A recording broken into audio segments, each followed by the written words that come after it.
I'm Ashton Addison from BlockWest Capital for Investment Pitch Media and the Crypto Coin Show. And today on Blockchain Interviews, we have Sergey Gorbunov, the co-founder of Axelar. Sergey, welcome to the show, and thank you for taking the time to come on. Thanks for inviting me. Great to be here.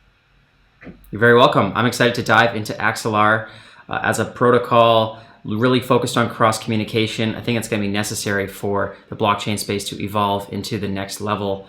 I would love for you to kick it off by just giving an overview of Axelar and some of the solutions that you're providing into the space, and then we can dive into the details.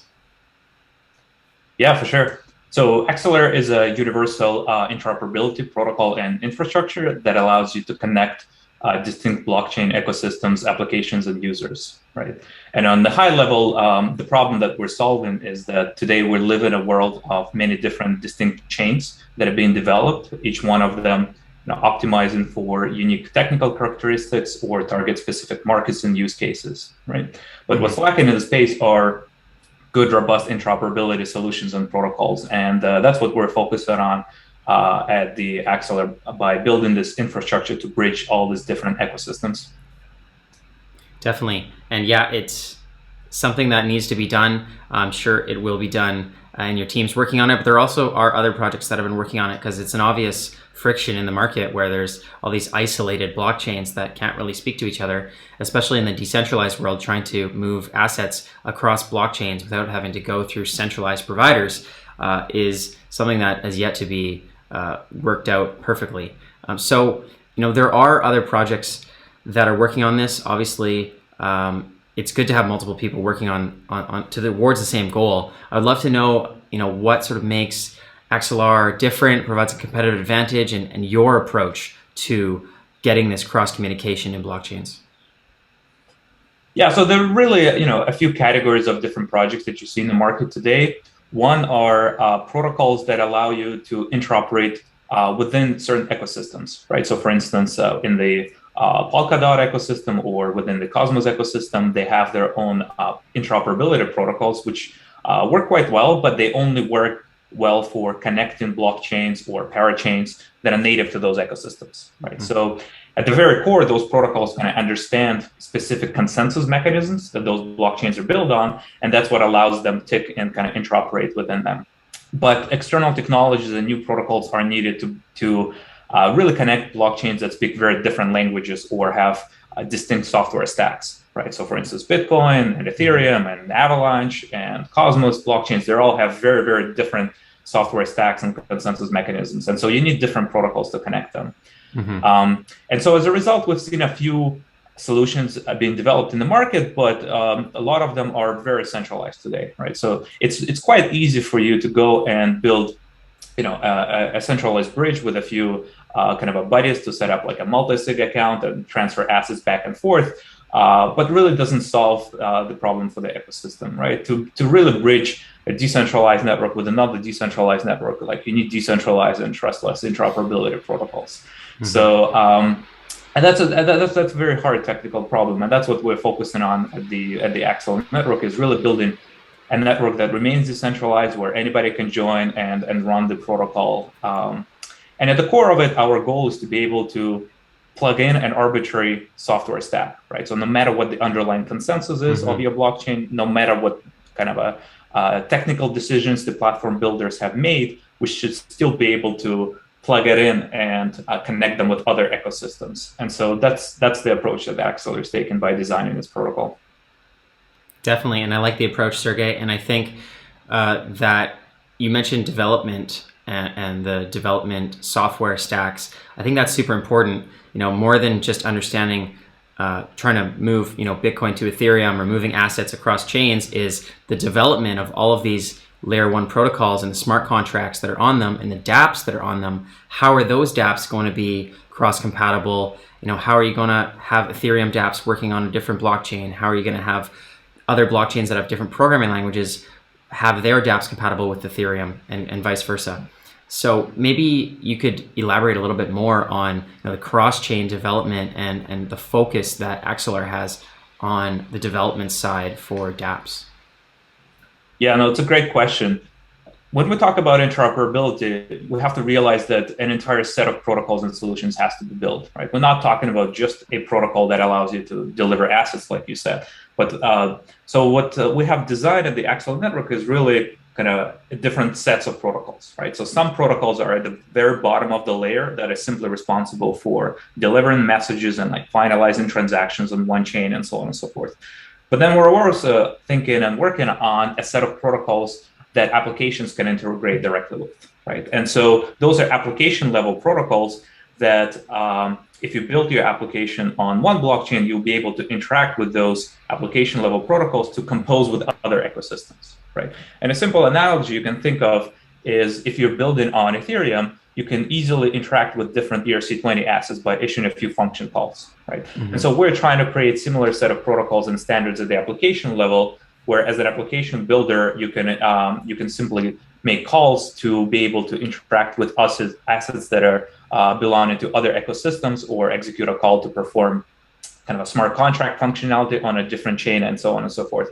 And so we need to build those unified application level protocols to really enable this composability of applications. Definitely. And what do you think should be the specific focus on attracting developers to actually be using it? You know, is it just ease of use, or breadth of programming languages, more SDKs? You know, how are you really going to get developers interested?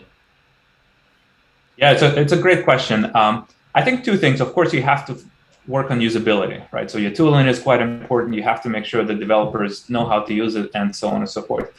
And so the approach that we've taken from day one was to really allow developers to build on any platform that they want, and use the languages and SDK and the tooling of those blockchain platforms, and be able to interact with our sort of gateway contracts that are deployed in the tooling and in the languages of that platform, right? So if you deployed a Solidity contract on Ethereum, you'll be able to interact with our protocols, which is just another set of contracts in the Solidity deployed on a similar platform. And so you already have the tooling, and you already understand how to communicate with those APIs.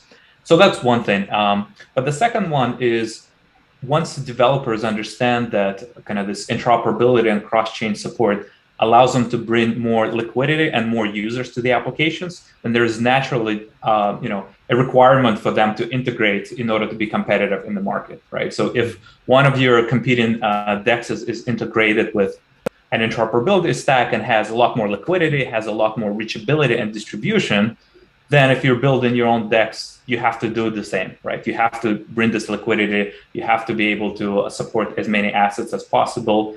And so there is naturally kind of a networking effect that starts kicking in after some initial integrations take place.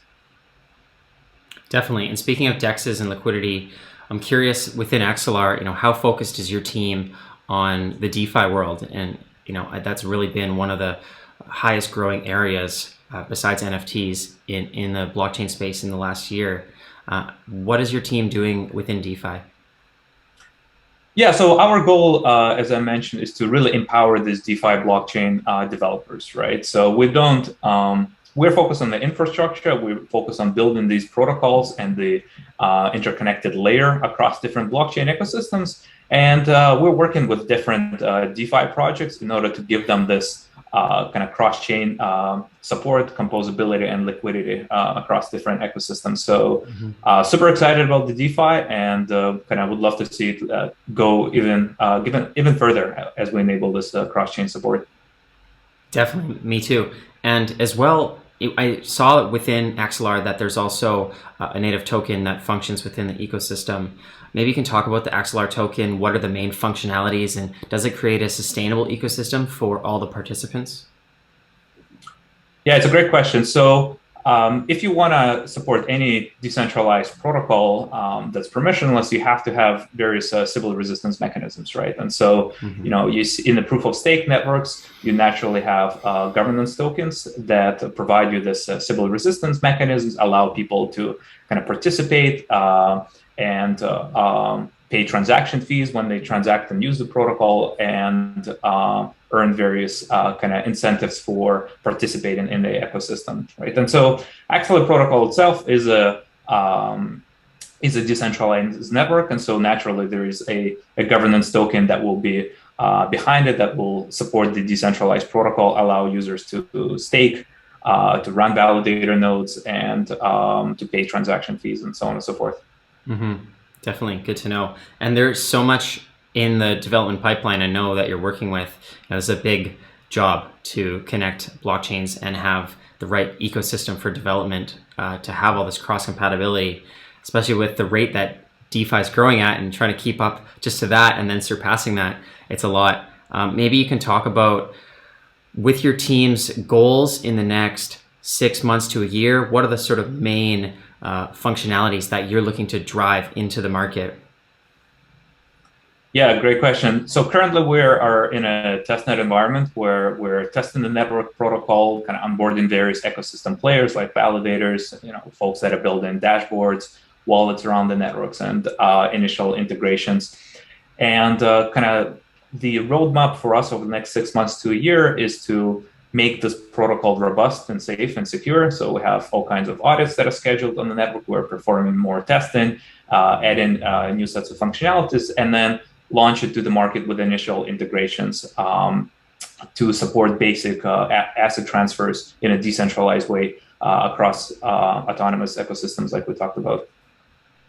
Great. And maybe you can talk about way down the road when the main net's out, it's fully compatible, blockchains are speaking to each other in different languages. What do you see as the key factors to success in getting Axelar to that point of being the go-to cross communication protocol?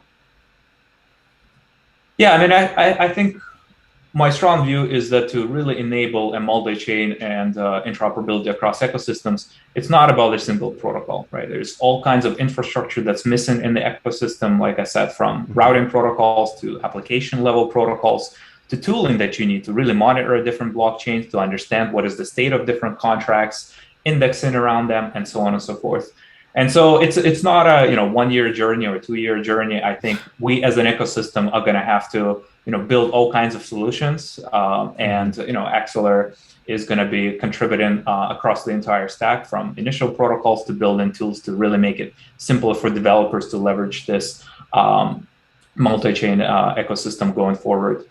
And for us, I think a success really looks like this. I think today we're still talking about all these different networks and different bridging technologies, but I think as an ecosystem, we have to shift the focus and attention a little bit and talk a little bit more about assets and applications, right? And that's what really we want. Just like we're doing a video call right now, our information is routed across all kinds of networks, and we don't talk about it, right?